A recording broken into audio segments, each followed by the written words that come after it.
Hey everyone, so hanging out with Diane Fu, and one of the things we know is that we've seen a few rounded back deadlifts in our time. True or false? A few. 15 years of working together in the gym. You ever see an imperfect lift? Oh man, maybe just one or two. Remember, we're always lifting to the place where we start to see form break down. In fact, one of the ways that we assess that you've sort of exceeded your positional competency, your positional tolerance, is that you start to lose your position. We're like, all right, you're done, right?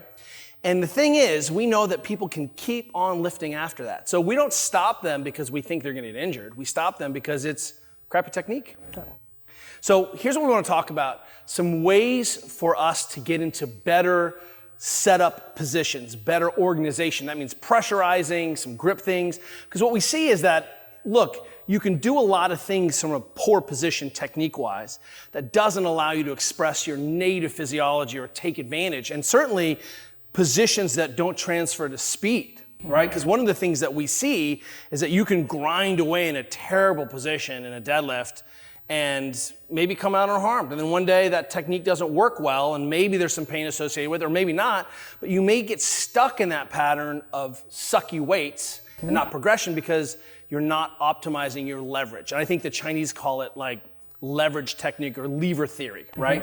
We're looking at putting the body into the best positions possible. Now, sometimes you're gonna lift some heavy weights, like a planter, and you're gonna be in a wretched position. You're gonna have to get this couch up off the ground, and all you can do is get into the best position available to you and pressurize the best position available to you, but it's not gonna be great. But training is different, right? So first thing we want to talk about is one of the things that Diane and I do a lot of, which is moving hands out a little bit. So we saw, I don't know, I think it was the powerlifters came in, people were new to barbell training a decade ago, 15 years ago, and we were like, how do I move the bar the least, right? So Diane sets up on the bar with a super narrow grip, and the thinking here is with this super, and she's grabbing the knurl, the thinking here is that when she pulls this off the ground, she doesn't have to move the bar, go ahead and lift that for us. She doesn't have to move the bar as far a distance to make that travel, okay? So go ahead and put that down for a sec.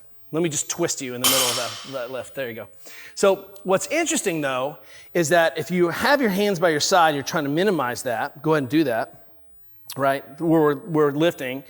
In this position, you'll see that you have a hard time retracting your scapula. Yep. So you get driven forward into this position. And as soon as you start to move your hands out a little bit, what you'll start to see is that you start to being able to maintain a little bit of thoracic extension. So one of the things you can do is change your grip a little bit out because we're not interested in how short I can lift the bar. I mean, look at Hapthor, look at Brian Hall, lifting these huge weights deadlifting, right? Brian Shaw. And what you're seeing is their hands are wide, even though they're moving the bar. I mean, Hapthor is like, what, 7 feet tall, something like that? He's like 6'6", 6'7", right? So it can't be just about how do I move the weight the lowest. It's about how do I make choices, not about bar like distance, but what gives me the best option. And if you externally rotated your hands, and so that wound your shoulders into a pretty decent mechanical position and then flipped your hands over, that's not a bad grip. And you'll see that a lot of the best Olympic lifters are lifting with their hands out near the rings, right? And some of that is so the bar hits them in a better position, but also it allows for better extension. Now look, if I'm on the other side of this lift, and Diane, bring your hands super close, right? And go ahead and lift from there. Right? Something that looks ridiculous. She had to bring her feet in super narrow. I'm going to lift that up, right? She actually got soft in the mid-back there because she actually can't extend in that position. And you'll notice that her shoulders are in front of her body in this position. So you're seeing that the pec isn't doing a good job. The shoulder's kind of hanging forward in this position. Now, in this position, Diane also can't pressurize as effectively. So go ahead and come on down for me. Right? And if you bring your hands here and just do this test, take a breath.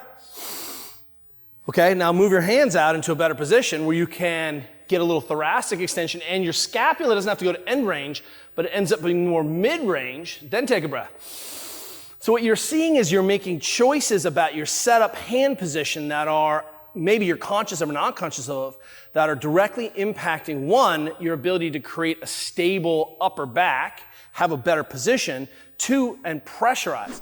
Now look, one of the things we're interested in is that if Diane's shoulders come forward and when she lifts with this narrow grip, she can't really get her lats engaged. And the reason this matters is that the lats have a huge extension moment on the back.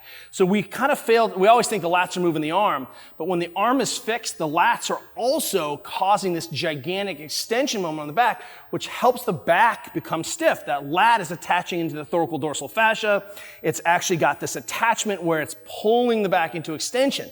And so if you can't get your hands into a position where you can get your lats on, you're not going to be able to stabilize that sheet as effectively, which means you're going to lose your leverage. Now, the reason this matters is that at the top of the lift when I'm rounded, I actually have a hard time finishing.